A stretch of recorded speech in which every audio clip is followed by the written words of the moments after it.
Hi guys, this is Mrs. Gravakis. I am going to be talking to you about section 3.8, which is slopes of parallel and perpendicular lines. This is the last section in chapter 3, unit 3.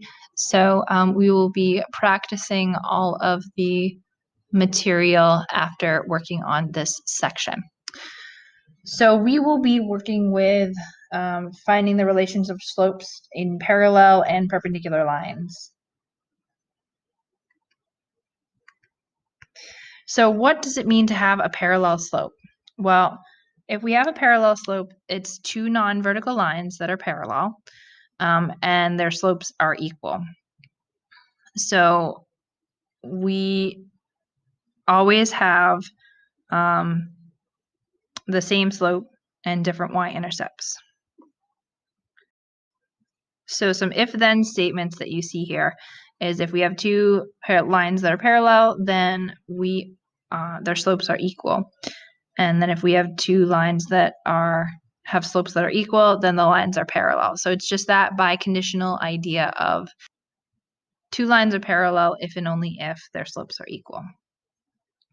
So then the other bit of information that we have down here is any two vertical lines or any two horizontal lines are parallel to each other. So these are two different ideas down here, guys, just FYI. Any two vertical would be parallel, and any two horizontal would be parallel.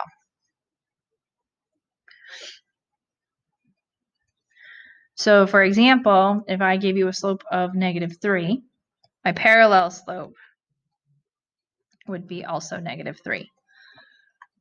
So keep in mind, these symbols for parallel and perpendicular are going to come back. So what does that look like on a graph? If we check to make sure, we would find some points. We would make sure that the slopes are the same. These would be parallel. So how do we write an equation of a line knowing this idea of being parallel? So the only thing that we care about out of this entire equation right here is this guy. We do not care about the y-intercept. So if we know that we're dealing with being parallel, we know that my slope that I want to use is -3. And that's the only thing I pick out of that guy. So the other piece of information I know is my point, which is -1, 8. So now that I know that information, what I can do is I can create an equation of a line. The easiest one is point slope form. So I have y minus 8 equals -3. X minus a -1 would be +1. So this would be a perfectly acceptable answer. Or depending upon the request, you might need to do it in slope-intercept form. So start with point slope and then work your way to slope-intercept form by distributing the -3 and then adding the 8. So this is also a perfectly acceptable answer. All right, so what about perpendicular? Perpendicular slopes have opposite reciprocal slopes.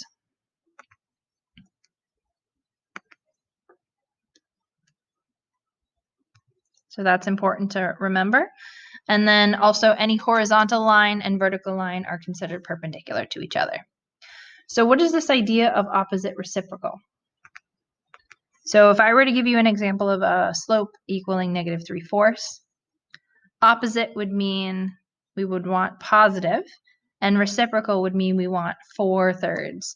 So the opposite reciprocal slope, the perpendicular slope to -3/4 would be positive 4/3.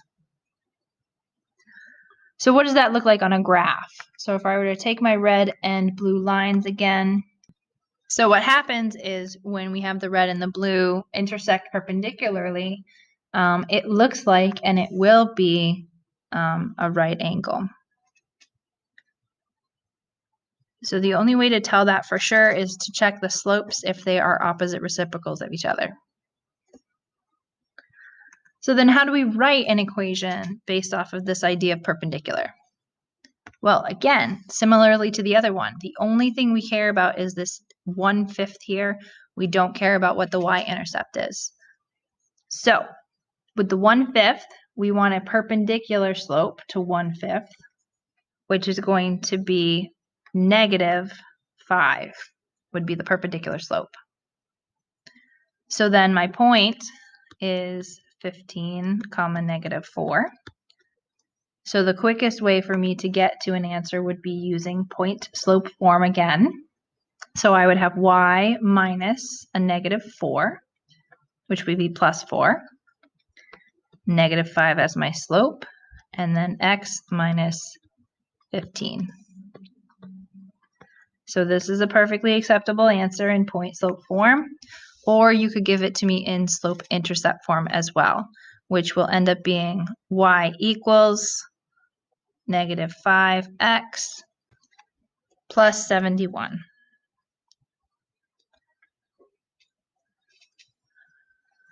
All right. So what happens if we have to compare two equations? How do we determine whether they're parallel, perpendicular, or neither? So again, this is a comparison of slope. So we want to identify the slope in each of these. So for this first one, we don't have to do any work. We already know that the slope of this guy is 1. We have to do a little work for the second one. So let's subtract x over to the other side. So then that gets us y equals -x minus 2. So that means my slope in this one is -1.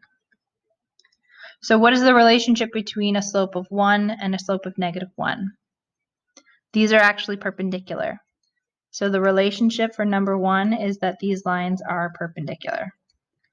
Another way to check is if you multiply your slopes and they equal -1. So let's just do that for a second. So if I take the red slope of 1 and I multiply it with the green slope of -1, what do I get? I get -1. So that is a way to check if your slopes are in fact perpendicular if you're having a hard time recognizing opposite reciprocals. You can always take the two slopes, multiply them together, and see if they equal -1. All right, let's do this for number 2. So we have to do a little bit of work for this top one. So I'm going to subtract 4x on either side. So I'm going to get 5y equals -4x plus 15. I'm going to divide everything by 5. Okay, let's work on this other one then. We have to do some work on this one too. So we have subtracting 9x over to the other side. So we get 3y is equal to minus 9x plus 9. I'm going to divide everything by 3. So taking a look at my slopes, I have a -4/5 and a -3. So these are not the same. They're also not opposite reciprocals. So this would be a case of the slopes having neither relationships of parallel or perpendicular. So 2 more. We have y equals 2 and we have x equals 4. So we talked about how anytime we have a horizontal line and a vertical line, they are going to be perpendicular. So we don't even really have to do the work for that. Anytime that you have a vertical line and a horizontal line, those are perpendicular. If you have 2 horizontals or 2 verticals, those are considered parallel. All right, so last one, we got to do a little bit of work just like the last one. So I'm going to subtract 2x over to the other side. Divide by 3. And then for the second one, I'm going to add 4x over to the other side. Divide by 6, -6. Again, what I care about is the slopes. So I have a -2/3 for the red. I have a -2/3 for the green. So that means that these guys are parallel because they have the same slope.